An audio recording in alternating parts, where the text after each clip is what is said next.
మీ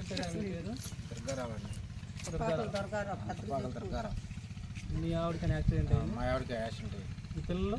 మా పిల్లలే సార్, ముగ్గురు. మా తల్లి, నేను, మా అమ్మ. మీ ఇల్లు ఏది? ఇదే సార్ మా ఇల్లు. మీ ఆవిడ ఎక్కడ ఉంది? మంచంలో సార్, కొనుక్కొని ఉంది. ఓకే మేడం గారు, సావిత్రి మేడం గారు యానాది మహానాడు స్టేట్ మహిళా అధ్యక్షురాలు. ఈ యొక్క మీ ఆవిడకి యాక్సిడెంట్ జరిగిందనే విషయం మేడం గారు తెలిసి తిరుపతి నుంచి ఇక్కడికి వచ్చారు. ఓకే ఓకే, సంతోషం. చూద్దాం పదండి.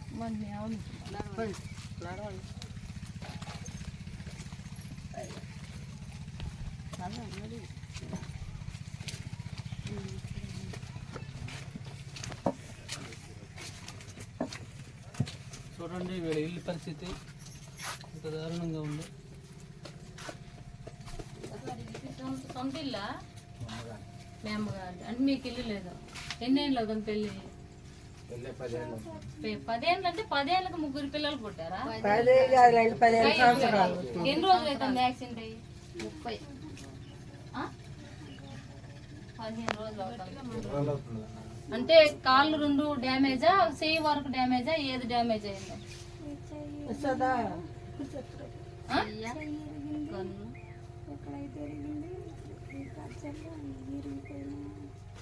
అంటే తుంట్లు ఇరిగాయా?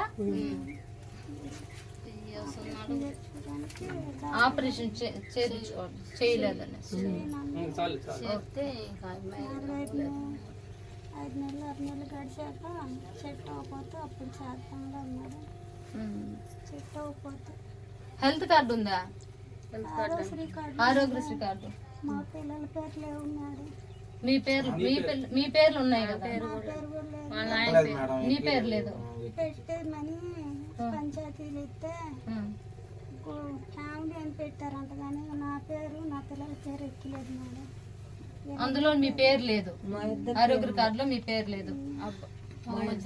ఓకే చూడండి వీళ్ళ యొక్క ఫ్యామిలీ పరిస్థితి, వీళ్ళు స్థితిగతులు, పేదరికం, పేదవాళ్ళు,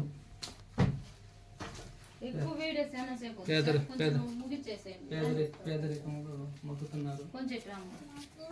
తన భర్త, పిల్లలు. ఇంకా నేను చేయలేక అనేసి ఇచ్చిన వాళ్ళకే చెప్పుకొని అమ్ముకున్నా. మరి నా పరిస్థితి ఎక్కడండి, మరి నా భర్త బతుకుల్లో ఉన్నాడు, మరి నేను నమ్ముకోకపోతే మరి ఆయన ఎట్ట బతికించుకుంటానన్నా. మరి వెనక ముందు మాకేమీ లేదు, ఎప్పటికప్పుడు సంపాదించుకొని తినేవాళ్ళు ఉన్నాడు.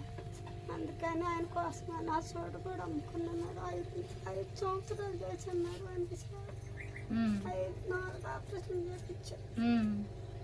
మరి ఆ పరిస్థితుల్లో మమ్మల్ని ఎవరు చూస్తారు మేడం? మరి నా పిల్లలు అందరూ చిన్న చిన్న పిల్లలు. అప్పుడు ఈ పిల్లడు సంవత్సరం పిల్లడు మేడం. అప్పుడు అమ్మ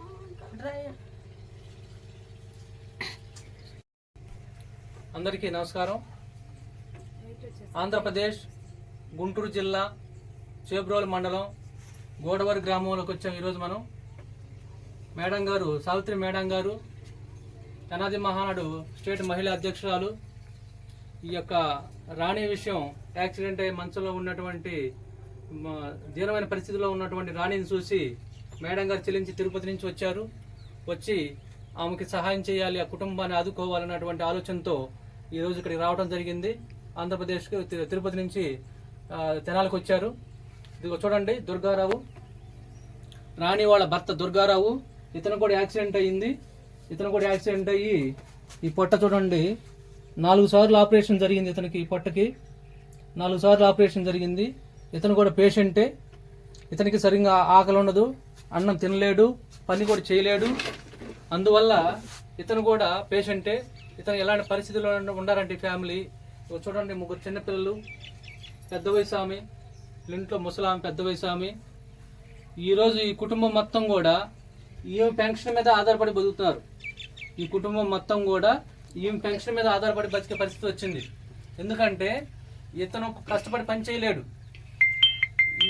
ఇతనికి 4 సంవత్సరాలు ఈ పొట్ట భాగంలో ప్రాబ్లం వచ్చి 4 సంవత్సరాలు భార్య సేవలు చేసింది. ఆమె సేవలు కూలి పనులు చేసుకుంటూ కుటుంబాన్ని పోషించుకుంటూ వస్తున్న క్రమంలో ఇటీవల నెల రోజుల కిందట ఈ అమ్మాయికి యాక్సిడెంట్ అయింది. యాక్సిడెంట్ అయ్యి ఆమె యొక్క కాళ్ళు 2 కాళ్ళు ఇరిగిపోయింది. 2 కాళ్ళు ఇరిగిపోయినాయి, ఒక చెయ్యి విరిగిపోయింది, కంటి కింద కూడా బోన్ ప్యాచ్లు అయితే మొత్తం 4 ఆపరేషన్ చేయాలి ఆ అమ్మాయికి. కానీ డాక్టర్ గారు ఏం చెప్పారంటే ఆమె యొక్క ఆరోగ్య పరిస్థితి, ఆమె యొక్క ఒంట్లో బలం, ఆరోగ్య పరిస్థితి సరిగ్గా లేనందువల్ల ఆమెకు ఫస్ట్ చేతికి ఆపరేషన్ చేశారు, తర్వాత కంటికాడ ఆపరేషన్ చేశారు. ఈ 20కి వచ్చేసరికి కొంచెం టైం తీసుకోమా, కొంచెం బలం పుంజుకున్న తర్వాత ఆపరేషన్ చేస్తామని డాక్టర్లు చెప్పారు. అది కూడా కాకుండా ఈ అమ్మాయికి యాక్సిడెంట్ అయినప్పుడు గవర్నమెంట్ హాస్పిటల్ తీసుకెళ్తే నువ్వు అమ్మాయి చనిపోయి తీసుకెళ్ళిపోమని గవర్నమెంట్ డాక్టర్ రిజెక్ట్ చేశారు. ఈ అమ్మాయి బతకదు, 4 చోట్ల యాక్సిడెంట్ అయింది, ఈ అమ్మాయి బతకడం కష్టం, తీసుకెళ్ళిపోమని గవర్నమెంట్ హాస్పిటల్ నుంచి రిజెక్ట్ చేశారు. ఈ యొక్క దుర్గారావు అందరూ వేరే వాళ్ళని బతులాడుకొని, రైతులను బతులాడుకొని వేరే ప్రైవేట్ హాస్పిటల్ తీసుకెళ్తే వాళ్ళు ట్రీట్మెంట్ చేసి అప్పటికే ₹1,00,000 అయినాయి. ట్రీట్మెంట్ చేసి ఆ అమ్మాయికి చెయ్యి కానీ కంటికాడు కానీ అమ్మాయి మందులు వాడదాం కానీ చూడండి అమ్మాయి ఎంత బలహీనం అయిపోయిందో. మనిషి పూర్తిగా బలహీనం అయిపోయి ఈ రోజు అంతా కూడా బెడ్ మీదే బతికే పరిస్థితి వచ్చింది. ఈ రోజు మొత్తం ఇలాగ ట్రీట్మెంట్ ఇలా జరుగుతూ ఉంది. ప్రస్తుతం ఈ అమ్మాయికి ఈ ట్రీట్మెంట్ ఇలా జరుగుతూ ఉంది. అందువల్ల దాతలందరూ కూడా గమనించి, దాతలు పెద్దలు ముఖ్యమంత్రి గారికి విన్నవిస్తున్నాం. అయ్యా ముఖ్యమంత్రి గారు చూడండి, ఇది గిరిజన యానాదులు, నిరుపేదలు, ఇలాంటి కుటుంబాన్ని ఖచ్చితంగా గవర్నమెంట్ ఆదుకొని అన్ని విధాలుగా ఈ కుటుంబాన్ని సహాయం చేయాలని మేము కోరుచున్నాం. అలాగే చూడండి దుర్గారావు పరిస్థితి, ఇతను పని చేయలేడు, ఆ అమ్మాయి భార్య మంచంలో ఉంది, ఆ అమ్మాయి సంవత్సరం దాకా కోలుకునే పరిస్థితి కాదు.